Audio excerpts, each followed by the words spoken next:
अस्सलामुअलैकुम वरहमतुल्लाह। वो जो मुसलमान हुए लोग भारत के, हिंदू से ही तो मुसलमान हुए ना। जिन लोग भारत के लोग मुसलमान हुए वो तो भारत के हिंदुओं से ही मुसलमान हुए। तो क्या वो सबको ज़बरदस्ती करके मुसलमान बना दिया क्या? नहीं नहीं, ऐसा अगर है तो देखिए, ये पिछले 20 साल 10 साल से भी सिर्फ इतना ही देखिए, उसमें तो मुग़ल नहीं है, कितना लोग मुसलमान हुए। सिर्फ भारत में नहीं, और कितना देश में, अमेरिका में, साउथ अफ्रीका में, कितने जगह पर लोग मुसलमान हो रहे हैं। क्या उन लोगों को ज़बरदस्ती करके मुसलमान बना रहा है? नहीं नहीं। तो देखिए, वो जो भारत में मोइनुद्दीन चिश्तिया रहमतुल्लाहि ताला अलैहि के दावत के ज़रिए से 90 लाख लोगों ने क्या किया, दीन इस्लाम को कबूल किया। तो क्या उन लोगों को ज़बरदस्ती चलाया था क्या? नहीं चलाया। बस दीन इस्लाम को उन्होंने समझाया, और दीन इस्लाम को समझने का बाद उन लोगों ने इस्लाम को कबूल किया। और जिन लोगों ने कबूल किया था उन लोग कौन थे? वही हमारा दादा परदादा, वैसे हमारे ख़ानदान से था। तो देखिए, आज के पहले जिन लोगों ने इस्लाम को कबूल किया, दीन इस्लाम को समझकर, क्या उन लोग नादान थे? उन लोगों का ज्ञान नहीं था क्या? और अब हम ही सिर्फ ज्ञानी हैं क्या? नहीं नहीं, उन लोग भी सोच समझकर दीन इस्लाम को कबूल किया था। वो पुराना बाबरे, वो सब यहाँ वहाँ मंदिर से मस्जिद बनाया, क्या क्या बोल रहा है। हो सकता है उन लोग ही मुसलमानों को मुसलमानी कबूल करके उन लोग ही वो सब को तोड़कर मस्जिद ही बनाया। तो देखिए, उन लोग जो मुसलमानी है वो सोच समझकर कबूल किया है। क्योंकि मुसलमानी पर आप खुद सर्च करके देखिए, किसी का नुकसान पहुंचाने वाला कोई भी आदेश नहीं है। मुसलमानी पर चोरी डकैती करने का, अन्याय से जुल्म सितम करके खून खराबी करने का, ठगने का, वो सब का आदेश नहीं है। मुसलमानी जो धर्म है वो हर लोगों का भलाई चाहता है, दुनिया और आखिरत का शांत चाहता है। उनको दुनिया में भी इज्जत, मरने का बाद भी इज्जत मिलता है। तो इसीलिए मुसलमानी पर बाधा ना दीजिए, और पुराना बातों को याद दिलाकर, जिन बातों को समाधान कर चुका है पुराना जो ज्ञानी व्यक्ति थे, ज्ञानी ज्ञानी लोग थे, पुराना जो मतलब विचारपोती, संविधान, और जो ज्ञानी गुणी व्यक्ति इस देश में थे, जिन लोगों की वजह से देश स्वाधीन भी हुआ था, जिन लोग देश के लिए अपने दिल से, देश से मोहब्बत करता था, देश के लिए जान भी दिया है, देश के लिए खून भी दिया है। उन लोगों ने देश का क्या, देश के बारे में जो सोचा, क्या वो गलत सोच लिया? उन लोगों ने जो जो बातों को समाधान जैसा करके चला गया, वो सब क्या गलत कर दिया? आपके बातों से लग रहा है कि पुराना वो सब कुछ समाधान नहीं हुआ, आप ही सब कुछ समाधान करेंगे। क्या वो पुराना आपसे पहले जितना लोग दुनिया में था, जोगी जी, आपसे पहले जितना लोग दुनिया में था, क्या वो सब इंसान नहीं थे? क्या वो सब जानवर थे? क्या उन लोगों का ज्ञान नहीं था? सिर्फ आपका ही ज्ञान है क्या? नहीं नहीं, उनमें से भी ज्ञानी लोग था। आज भी जैसे देखिए महात्मा गांधी जी, उनका फ़ोटो को लोग पॉकेट में ले लेकर घूमता है, पॉकेट में ले लेकर घूमता है, क्योंकि वह उनमें गुण था। इसीलिए आज भी वो महात्मा गांधी का फ़ोटो को वो पैसे से कोई भी हटा नहीं पा रहा है, और कोई भी हटा नहीं रहा है, आपत्ति भी नहीं ला रहा है। तो देखिए, क्यों नहीं हटा पा रहा है? उनका गुण था, इसीलिए। तो सिर्फ आप ही गुणी व्यक्ति है क्या? वो सब में गुण नहीं था क्या, जो देश के लिए जान दिया है? तो देखिए, वो देश में जो जो बात पहले देश का संविधान ने और देश का कानून ने जो सब बातों को समाधान कर चुका है, उसको आप फिर याद दिलाकर, चुतिया व्यक्तियों का जैसा, चुतिया व्यक्तियों का, चुगलखोर व्यक्तियों का काम क्या है? लोगों को जाकर पुराना गमों को, पुराना दुख को याद दिलाकर दूसरा से फिर हिंसा झगड़ा विद्वेष बढ़ाता है। तो इस तरह से काम आप मत कीजिए।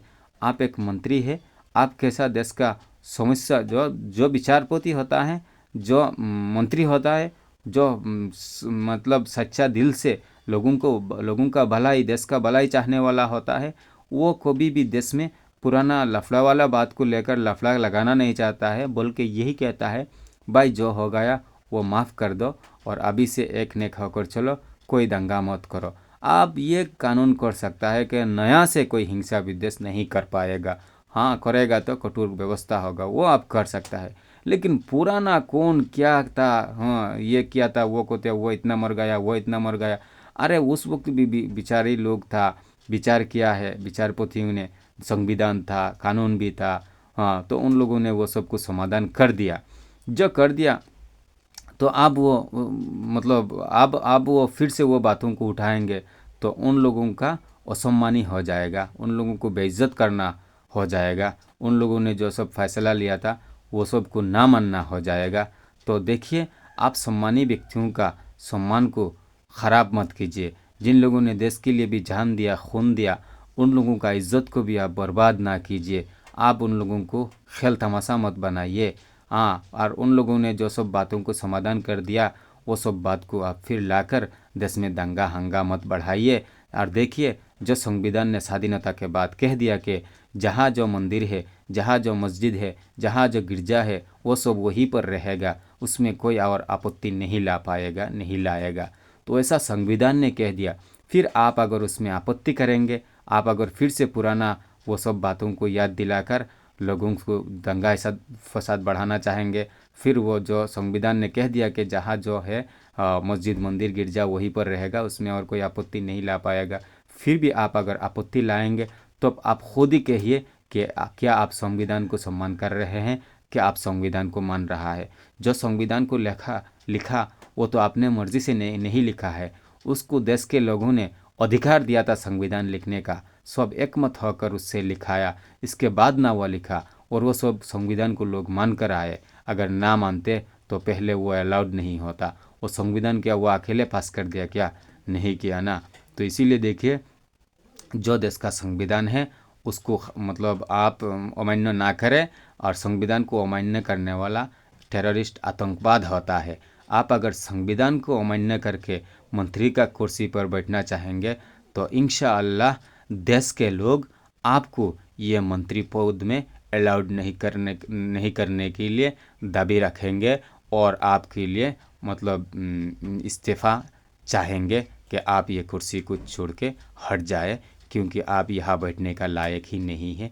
अगर आपको संविधान के लिए आपके पास इज्जत नहीं है, अगर आप संविधान को नहीं मानेंगे तो आपको ये मंत्री का कुर्सी पर बैठने का अधिकार नहीं है।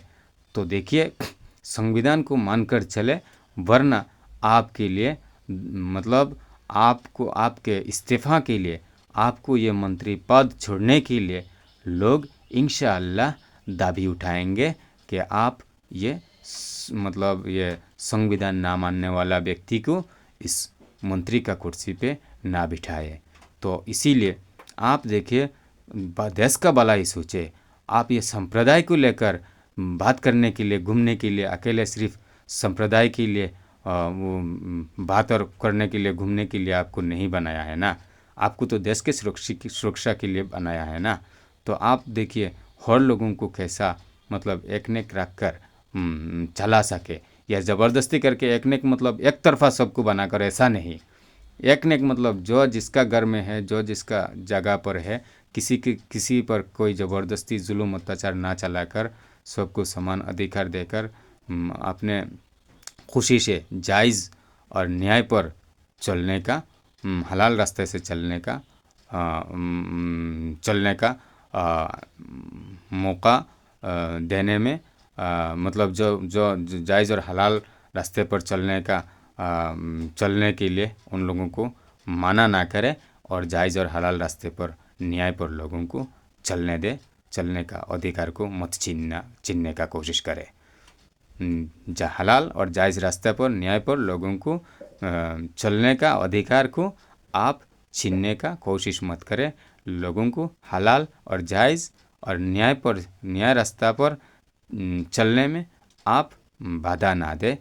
इसीलिए हम आपको अनुरोध करते हैं कि आप किसी से हिंसा मत फैलाइए, देश पर दंगा फसाद मत बढ़ाइए, और देश को शांत और श्रृंखल रहने दीजिए।